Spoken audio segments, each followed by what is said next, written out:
Muito bem, pessoal! Retornamos aqui para dar início à nossa aula, né? Eu sou o professor Nelson Bezerra e agora a gente vai conhecer quais são o nosso objeto de conhecimento e o nosso detalhamento para a aula de hoje. Vamos lá. Pessoal, objeto de conhecimento, lei de Ohm, detalhamento, primeira lei de Ohm. Muito bem, gente. É isso. Agora que vocês já conhecem o nosso conteúdo, vamos então iniciar a nossa aula.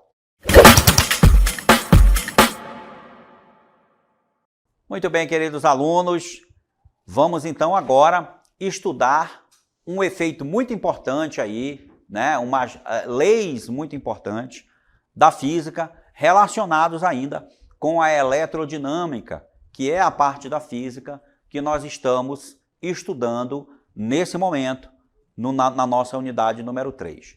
Pessoal, vamos falar então aqui de leis muito importantes que são as leis de Ohm. Vamos falar principalmente sobre a primeira lei de Ohm. Mas por que ela tem esse nome? Vamos lá então, olha. George Simon Ohm, ele descobriu em 1827, olha só, já faz algum tempo, né?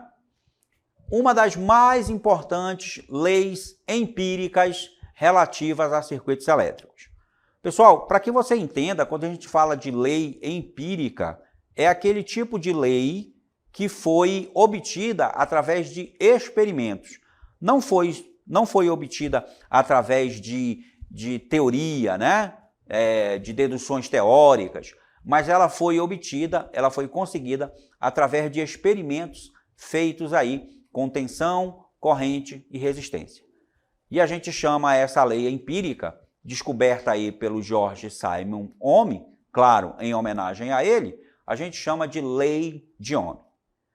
Então vamos conhecer agora a lei de Ohm, mas antes que a gente possa definir aqui a nossa lei de Ohm, vamos então saber sobre os condutores e os isolantes, né? Já que a gente está estudando aqui sobre eletricidade, pessoal, então a gente tem que entender que existem na natureza materiais que são condutores de eletricidade e materiais que são isolantes, ou seja, eles não permitem com facilidade a passagem da corrente elétrica, pessoal.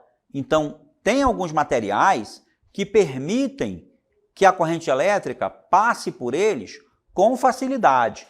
E a gente chama esses materiais de condutores. E a gente tem aí na foto alguns fios elétricos, né? Um fio ali de cobre, né? Que é o tipo de fio condutor utilizado em larga escala, né? Por exemplo, na nossa casa, a maior parte da fiação elétrica, eu atrevo até me dizer que toda a parte da fiação elétrica é feita de fios de cobre, né? Porque o cobre é um material maleável, é um material que não é muito caro, né? E ele é um bom condutor, ou seja, ele permite que a corrente passe por ele com facilidade. Esses materiais que a gente encontra na natureza, eles reagem de forma diferente quando são percorridos pela corrente elétrica. Então, aqueles que permitem com facilidade a passagem, a gente vai chamar de condutores. Já aqueles materiais que não permitem a passagem da corrente elétrica com facilidade, né? Porque, gente, é uma questão interessante essa questão aí da passagem da corrente elétrica, né? A corrente elétrica é o fluxo de elétrons através daquele material. Então, o cobre, por exemplo, ele permite que esse fluxo de elétrons passe com uma pequena diferença de potencial. Aplicou uma diferença de potencial ali de 10 volts, 12 volts, 24 volts, vai passar a corrente elétrica. Mas tem material que não permite que isso aconteça. E aí você tem aí alguns desses materiais, né? O plástico, a borracha e a madeira. Se a gente aplicar uma diferença de potencial que tem, por exemplo, na tomada aí da casa, de 127 volts, a madeira não vai conduzir eletricidade, né? Ela não vai permitir que os elétrons eles passem por ela só com aquela diferença de potencial. Mas você também tem que entender que se eu aplicar uma diferença de potencial absurda, por exemplo, se eu aplicar 500 mil volts num pedaço de madeira, ele vai acabar conduzindo, né? Por quê? Porque tem elétrons ali, a madeira é feita de elétrons. Então, se eu colocar uma diferença de potencial muito alta, até o ar se torna condutor, o ar é um isolante, né? A gente vê aí a precipitação de chuvas e os raios nada mais são do que a eletricidade passando pelo ar. E naquele momento, a diferença de potencial foi tão grande que o ar se tornou condutor. Então, essa questão de condutor e isolante é que o condutor é aquele que permite com facilidade. O isolante não tem essa facilidade da passagem da corrente elétrica. Ele, na maioria dos casos, nas tensões que são usadas aí no nosso dia a dia, eles não permitem que passe a corrente por eles. E a gente chama esses materiais de isolantes. Nós podemos aí distinguir também uma classe intermediária entre os condutores e isolantes. E esses elementos, esses materiais, a gente vai chamar de semicondutores, né? Eles estão ali, nem é um bom condutor, nem é um isolante que não deixa passar a corrente de jeito nenhum. A gente chama eles de semicondutores. E esses semicondutores aí, eles são aqueles materiais que são usados para fazer processadores, né? Feitos de silício, né? O silício é um semicondutor.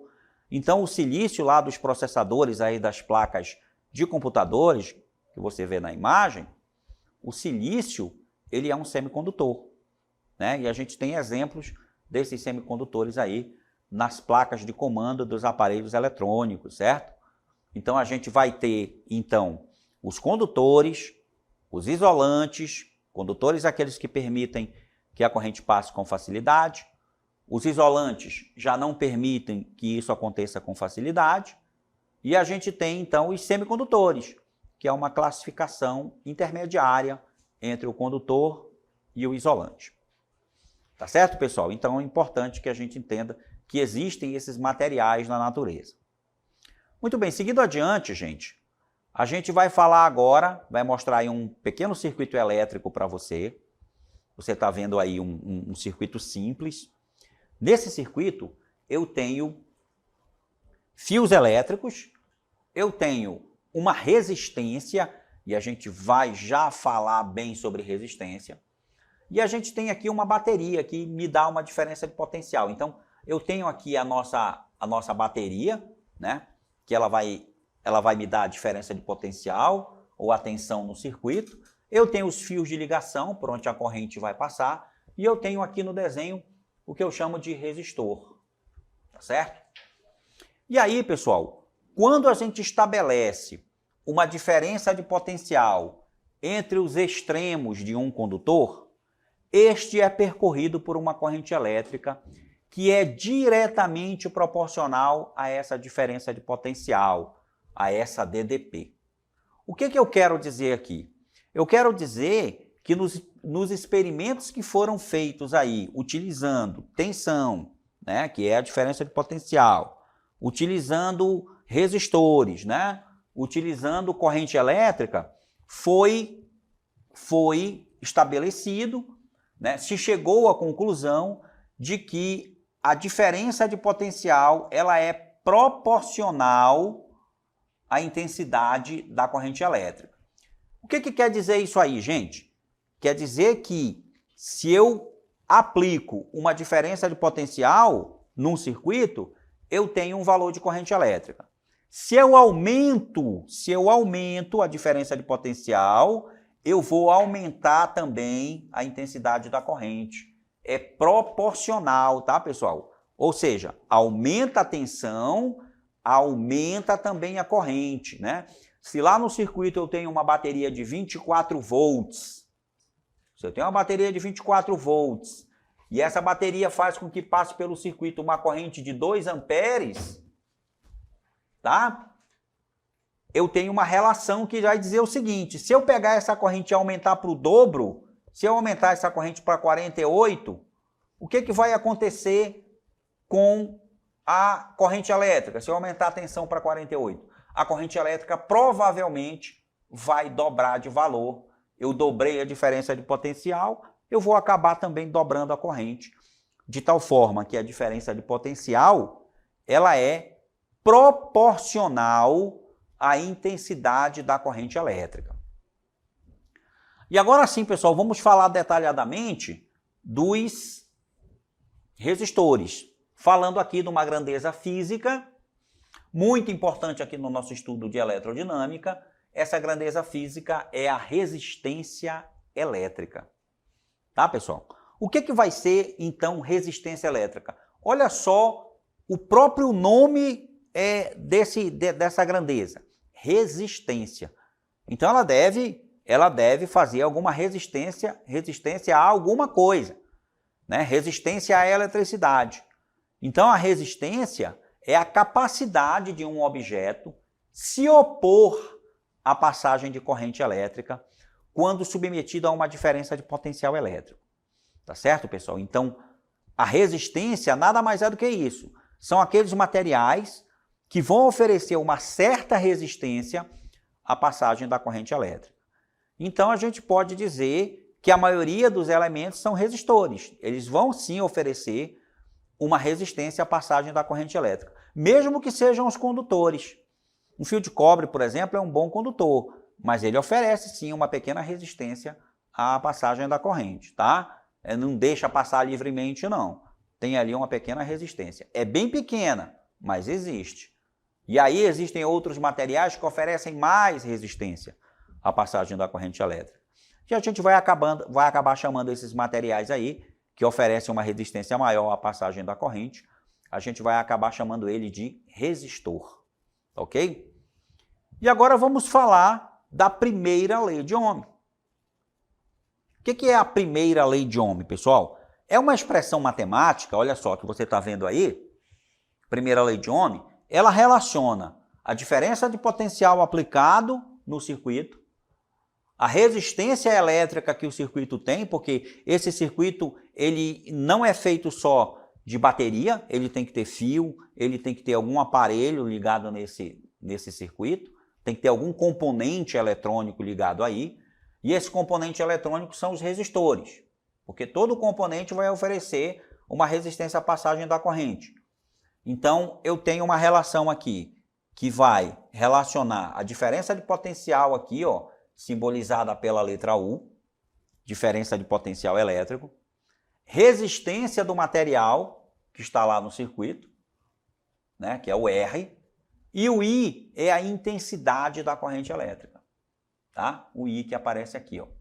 Então, estão apresentados a primeira lei de Ohm. Essa expressão aí é importante anotar. É uma lei bem simples, olha só, pessoal, U igual a RI. Né? O pessoal dos cursinhos aí costuma dizer que tem um macete para decorar, que é o U que ri. U que ri.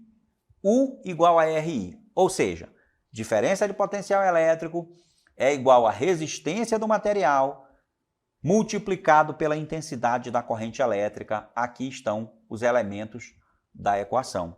Tá, pessoal, que você vê aí. U é igual a R vezes I. Tá legal? A unidade de medida dessa resistência elétrica, pessoal, lá no Sistema Internacional de Unidades, né? É sempre bom a gente dizer que é utilizada no SI, é chamada de ohm. Olha aqui o nome, ohm, e o símbolo da resistência é uma letra grega, é o ômega, né? O símbolo da resistência elétrica. Então, por que ele tem esse nome? Claro, a gente viu lá no início da aula, aqui o cidadão que enunciou essa lei que a gente acabou de ver. Ela ficou conhecida como primeira lei de Ohm, e em homenagem a ele, a unidade de medida da resistência elétrica no Sistema Internacional de Unidades é o ohm. O símbolo é o ômega, tá, pessoal? Então, gente, vamos aqui observar o seguinte, né? A gente vai mostrar aqui uma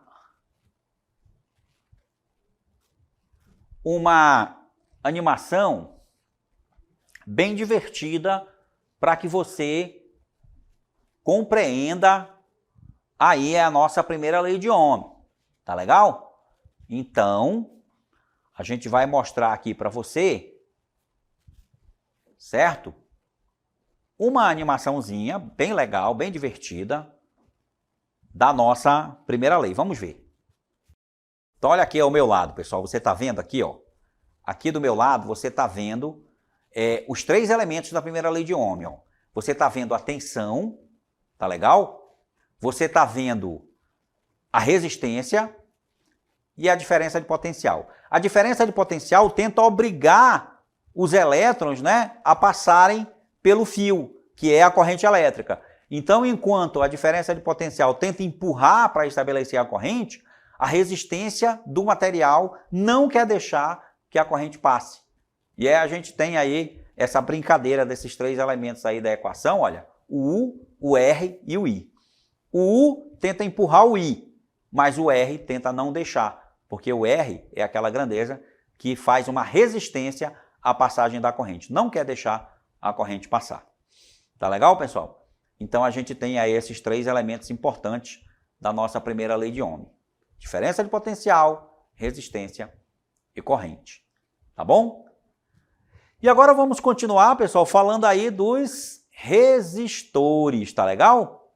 Olha só, resistores. E aí, a gente colocou aí para você uma imagem de resistores que é comum nós vermos em circuitos elétricos, tá? Resistores que são comuns da gente ver em circuitos elétricos. Está aí a nossa imagem. Eles são esses elementos aí que são coloridos e essas cores aí que tem neles não é para deixar eles enfeitados, não. Não é para deixar eles mais bonitinhos, não. Essas cores que tem aí, existe todo um código de cores, né, tabela aí que os eletricistas conhecem.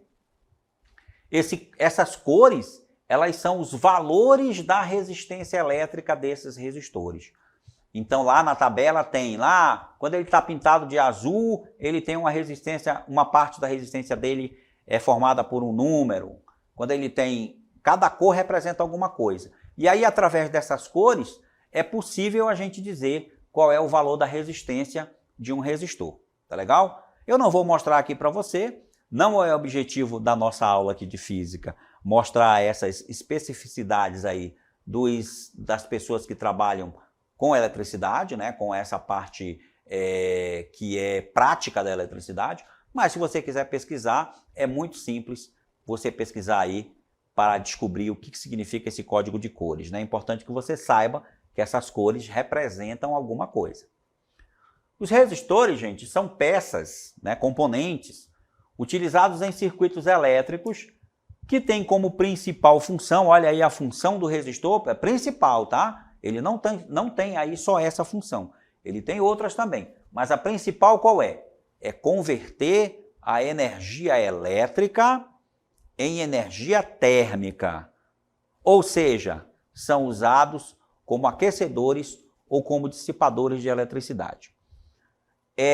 Esses que você está vendo aí na imagem, eles são encontrados em placas de circuitos elétricos. E uma das funções dele, né, uma das outras funções que ele tem, né, nesse caso aí das placas, é dele mudar o valor da corrente elétrica. Tá? Colocando resistores de resistências diferentes, eu consigo fazer com que a intensidade da corrente elétrica seja modificada. E aí é uma outra função também dos resistores, é mudar os valores aí da corrente elétrica. Tá bom, pessoal? Agora tem aqueles resistores mesmos que servem exatamente para transformar a energia elétrica em calor, né? Esses resistores aí, esses são chamados de resistência elétrica. E eles são encontrados aí em muitos aparelhos que nós utilizamos no nosso cotidiano. Vamos aí dar uma olhada aí numa resistência elétrica aí, olha, toda enrolada aí, né? Ela está rubra porque ela está transformando energia em calor. Ela ficou aí rubra porque ela está quente, muito quente. É comum a gente encontrar esse tipo de resistência nos chuveiros elétricos. Aqueles que aquecem a água para que a gente tome banho quente, né? Então, os aparelhos que transformam energia elétrica em energia térmica são denominados resistivos, por possuírem, geralmente, um resistor como um de seus componentes, uma resistência elétrica, como essa aí da figura, né? Eu dei exemplo aí do nosso chuveiro elétrico, né? O ferro de passar roupa também utiliza, né, esse tipo de dispositivo que vai transformar energia em calor. Tá legal, pessoal? E agora vamos falar de um tipo de resistor que é conhecido como resistor ôhmico. Vamos falar dos resistores ôhmicos. Porque, pessoal, aquela lei que eu mostrei para vocês ali, a lei de Ohm, né, que U é igual a RI, ela é uma lei que determina o funcionamento desses resistores. Eu consigo encontrar resistência lá, por exemplo, porque eu consigo encontrar a resistência do material aplicando uma diferença de potencial e medindo a corrente, né? Geralmente, essa relação que existe é uma relação linear. E aí, quando eu tenho uma relação linear como a do gráfico aqui, em que se eu aumento a corrente, se eu aumento a voltagem, a corrente também aumenta na mesma proporção, eu vou dizer que esse resistor é um resistor ôhmico, porque ele obedece à primeira lei de Ohm. Nem todo resistor obedece à primeira lei de Ohm, tá, pessoal? Alguns resistores, em certas faixas de diferença de potencial, eles obedecem à lei, mas se colocar outra faixa de diferença de potencial, eles já começam a dar diferença e não vão ser mais ôhmicos, eles não obedecem mais à lei de Ohm. Não tem mais aquela proporcionalidade direta que mostra a primeira lei de Ohm, que diz que U igual a RI. Tá? Essa é a primeira lei, né? Os resistores que obedecem a essa relação bem direitinho e que o gráfico da tensão pela corrente é uma reta, como essa que você está vendo aí na figura, são chamados de resistores ôhmicos. E o gráfico que representa esses resistores tem esse formato aí, ó. É um gráfico que começa lá da origem da origem aqui, né, da interseção do eixo das ordenadas com o eixo das abscissas, certo? E é uma reta que divide exatamente no meio aí esse quadrante. E aí você vê que os resistores que são ôhmicos, eles têm o gráfico da tensão pela corrente dados por essa reta, tá bom? Agora, pessoal, e os resistores que a gente chama não ôhmicos, ou seja, aqueles que não obedecem à primeira lei de Ohm? Veja a diferença no formato do gráfico. O gráfico dos resistores não ôhmicos é uma curva, tá? Por quê? Porque aí não obedece à proporcionalidade. Se eu dobrar a tensão, eu não vou estar dobrando a corrente. Então, aí eu tenho resistores não ôhmicos e eles são representados por esse gráfico. E o que acontece? Eles não obedecem à primeira lei. Ok, pessoal? Então, tem resistores que são ôhmicos e não ôhmicos. Bem, aqui tem um macete para que você possa calcular os elementos que tem lá na primeira lei de Ohm. A gente chama de triângulo mágico da primeira lei de Ohm. Você desenha um triângulo com os 3 componentes da equação. Eu vou lembrar de novo para você que a equação diz que U é igual a RI, tá? Então, os 3 componentes é tensão, que pode ser representado também pela letra V, tá, pessoal? Tensão, resistência e corrente elétrica. A gente coloca aqui o triângulo assim, ó. E aí, por exemplo, se você quer calcular a tensão, você pega a tensão aqui, tá aqui em cima, olha, e escreve o V, e o que sobrou aqui? Sobrou o I do lado do R. Então, tensão é I vezes R. Se eu quero calcular a corrente, aí eu pego a corrente que está aqui. Aí o que sobrou? Sobrou aqui o V em cima do R. Então, eu vou dizer que a corrente, olha só, a corrente é a tensão dividido pela resistência. Se eu quiser calcular a corrente.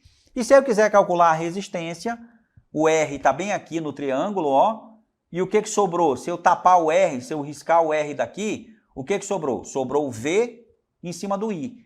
Então, isso me diz que o R é V dividido por I. Então, aí, se eu quiser calcular o V, é I vezes R. Se eu quiser calcular o I, é V sobre R. E se eu quiser calcular o R, é V sobre I. Muito bem. Vamos, então, agora para os nossos exemplos. O exemplo número 1 aí da nossa primeira aula, tá? Um fio de alumínio é submetido a uma tensão de 24 volts. Então, ele me deu aqui a tensão, ele me deu U.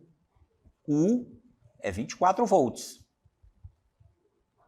Tá, pessoal? U é 24 volts. Tá aqui. É a corrente elétrica de 3 amperes. Então, I é igual a 3A. 3 amperes. Considere o fio como resistor ôhmico, ele vai obedecer, então, à primeira lei de Ohm. Calcule a resistência elétrica. Lembra do triângulo mágico? Olha aqui, se eu quero calcular a nossa resistência, o que vai ser a resistência? V dividido por I. Então, resistência é igual a U dividido por I. Certo? E aí, olha só, é só a gente fazer a divisão agora, né, pessoal? Resistência, que eu quero encontrar, é a tensão, 24, dividido pela corrente, que é 3. Logo, né, gente? Aqui é fácil, né? A resistência é 8. 8 o quê? Qual é a unidade de medida? É o ohm. Então, aqui está, ó, primeiro exemplo para calcular a resistência desse resistor que obedece à primeira lei de Ohm. Ele está submetido a uma tensão de 24 volts, certo? E por ele passa uma corrente de 3 amperes. Essa resistência vale 8 ohms. É o valor da resistência. No exemplo número 2, aqui eu tenho uma cartela com a solução aí para ficar para você bem bonitinho aí, ó, o igual a RI. Então, a resistência é 24 dividido por 3, que é igual a 8 ohms. Próximo exemplo, exemplo número 2. Agora nós já temos um gráfico aqui com as informações. A curva característica de um resistor ôhmico, importante, porque ele obedece à primeira lei de Ohm, está representada no gráfico U vezes I a seguir. E aí, calcule. Calcular o quê? Vamos lá. Eu vou calcular 2 itens. Primeiro, a resistência do resistor. E aí, pessoal, a gente já fez isso no exemplo anterior. Lembra? Resistência vai ser U, que é a tensão, dividido pela intensidade da corrente. E aí, onde é que está essa informação? Está aqui no gráfico, gente. É só eu ver aqui o seguinte, olha. Quando a tensão é 6, a corrente é 3. Ou quando a tensão é 12, a corrente é 6. Veja que a tensão dobrou e a corrente também. Então, eu posso pegar qualquer um desses pontos. Se eu pegar esse ponto aqui, ó, em que a tensão vale 12 e a corrente vale 6 miliampere, olha só. Então, o que vai acontecer aqui? O R, a tensão é 12 volts e a corrente vale 6 miliampere, né, pessoal? Esse 6 miliampere, o prefixo mili, ele vale 10 a menos 3, então é 6 vezes 10 a menos 3. Quando eu faço a divisão, a resistência 12 por 6 é 2, 2, e o 10 a menos 3, ele sobe para o primeiro membro, mas ele inverte o sinal, ele fica 10 elevado à terceira, porque não tem ninguém para interagir com ele lá no numerador. Não dá para fazer divisão de potência de mesma base, porque no numerador não tem nenhuma potência. Eu só faço subir a potência que está no denominador. Então, isso aqui é 2.000, 2 elevado ao cubo, é 2.000 ohms. Tá bom? Letra B. O que é para encontrar na letra B? A tensão nos terminais do resistor quando percorrido por uma corrente de 2 miliampere. Então, agora eu tenho que encontrar a tensão. Tensão é o U. U é igual a RI. Então, a resistência eu já encontrei, está ali, eu tenho uma resistência de 2 vezes 10 ao cubo e vai passar por ele uma corrente de 2 miliampere. Então, eu multiplico aqui por 2 vezes 10 a menos 3, porque é miliampere. Então, olha só, quando eu multiplico 10 ao cubo por 10 a menos 3, dá 1. E 2 vezes 2, 4 volts é a tensão que passa por esse resistor. Novamente aqui, pessoal, nós temos a solução bem bonitinha aqui para você, da letra A e da letra B. Veja, letra A, 2.000 ohms, né? Basta dividir 12 por 6 vezes 10 a menos 3. E na letra B eu multiplico a intensidade da corrente pela resistência. Resultado também aqui, ó, 4 volts aí para você. Muito bem, pessoal. Chegamos aqui ao final da nossa aula. Eu espero que vocês tenham gostado. Encerro aqui a aula com vocês e até a próxima.